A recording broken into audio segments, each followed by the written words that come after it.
प्रभु के नाम की स्तुति हो।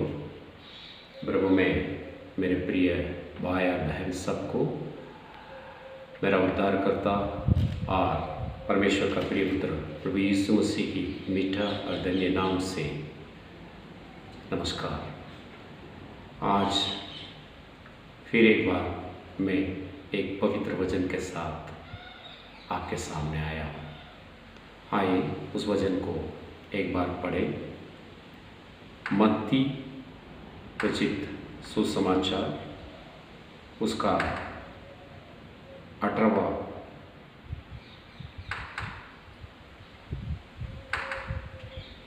चैप्टर 11वां वचन। क्योंकि मनुष्य का पुत्र कोयों को बचाने आया है। प्रभु यीशु मसीह दुनिया में आने का कारण, वह दुनिया में इसलिए आया कोयों को बचाने या मार्ग दिखाने, उससे बढ़कर हम कह सकते हैं उनके लिए अपने आप को मार्ग बनाने के लिए आया। अपने आप को एक मार्ग के रूप से समर्पित करने के लिए इस दुनिया में आया। घर से कोने की जो अवस्था होते हैं ये सबसे बुरा अवस्था माना जाता है। मैं बचपन में एक अच्छा कहानी सुना था, उस कहानी के बारे में आपको भी थोड़ा सा बताना चाहूँगा। एक गांव में एक गरीब परिवार था। एक माताजी और एक पिताजी, उन दोनों का एक प्यारा सा नन्हा सा मुन्ना सा एक बेटा। वो पिताजी जो है वो अपने बेटे से बहुत प्यार करता था। प्रतिदिन अपने काम से वापस लौटने के बाद अपने बेटे के साथ कुछ समय बिताता था, उनसे बातचीत करता था और उनके साथ खेलता था। ऐसा उनका जीवन बहुत प्यार से गुजर रहा था।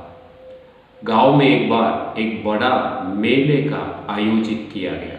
जब छोटा सा बच्चा ने अपने पिताजी से बोला, मैं भी मेला देखना चाहूँगा, तब अपने बेटे को लेकर वे दोनों उस बेटे को मेला दिखाने के लिए उन्हें ले गए थे। रास्ते में उन्होंने अनेक चीज़ों को देखते हुए जिस जगह पे मेला था वहाँ तक पहुँच गए थे।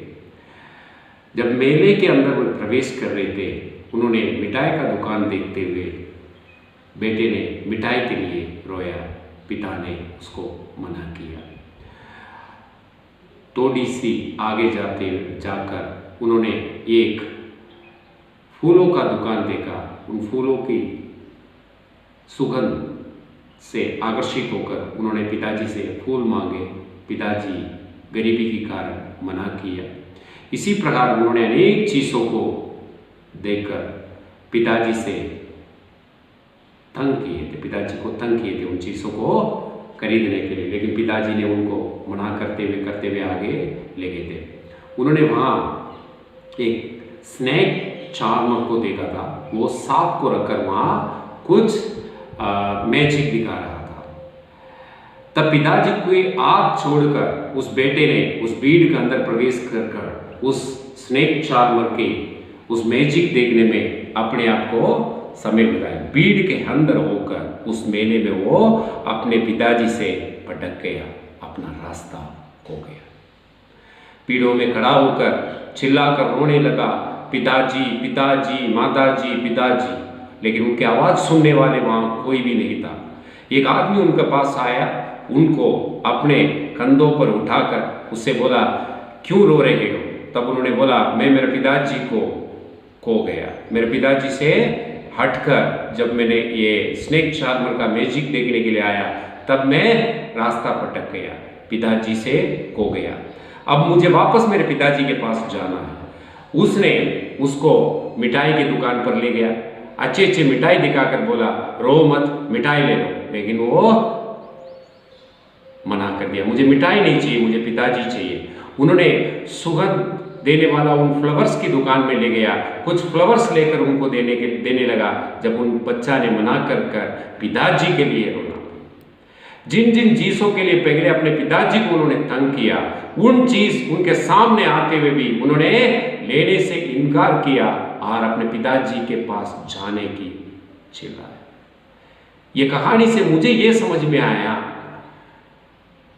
एक आत्मा की जो मांग होता है वो क्या होता है? आत्मरूपी परमेश्वर के सन्मुख में रहना, उनके साथ रहना।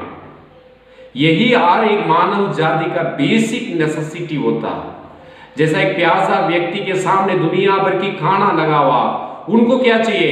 एक बूंद पानी चाहिए। वैसे हमारा प्यासा उस आत्मा के लिए क्या चाहिए?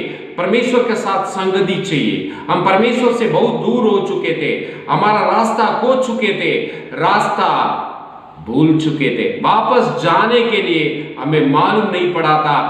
क्यों मालूम है? उसका कारण अपने पूर्व पिता आदम ने जो परमेश्वर के सन्मुख में किया हुआ उस पाप, उसी के कारण हम परमेश्वर से बहुत दूर आ चुके थे, परमेश्वर से बहुत दूर आ चुके थे। उस आत्मरूपी परमेश्वर से हम बहुत दूर आ चुके थे, रास्ता भटक गए थे। उसी समय हमें ढूंढते हुए प्रभु यीशु मसीह ने इस दुनिया में आया। बाइबल में ऐसा लिखा है, वे परमेश्वर के साथ था, वे स्वयं परमेश्वर था। वो वचन देहधारी का रूप धारण कर हमारे बीच में आकर हमारे बीच में ठहरा। क्यों? क्योंकि खोए हुए हम लोग सबको लेकर वापस अपने पिता के सन्मुख में खड़ा करने के लिए।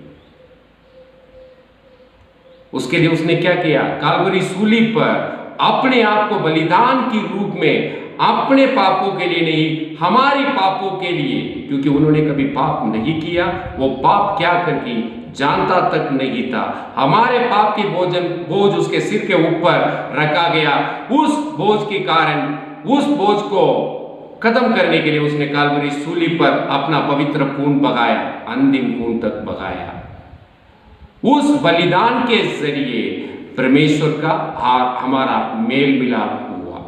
अब रास्ता खुद बना। कौन बना? प्रभु यीशु मसीह रास्ता खुद बना। कोई वे लोग उस रास्ते में चलकर परमेश्वर के पास पहुंच सके। यदि आप भी उस रास्ते पर चलकर परमेश्वर के पास पहुंचना चाहते तो आपके पास एक ही चीज करना है, बस आपने किए हुए हर एक गलती को परमेश्वर के सामने आकर क्या करना है?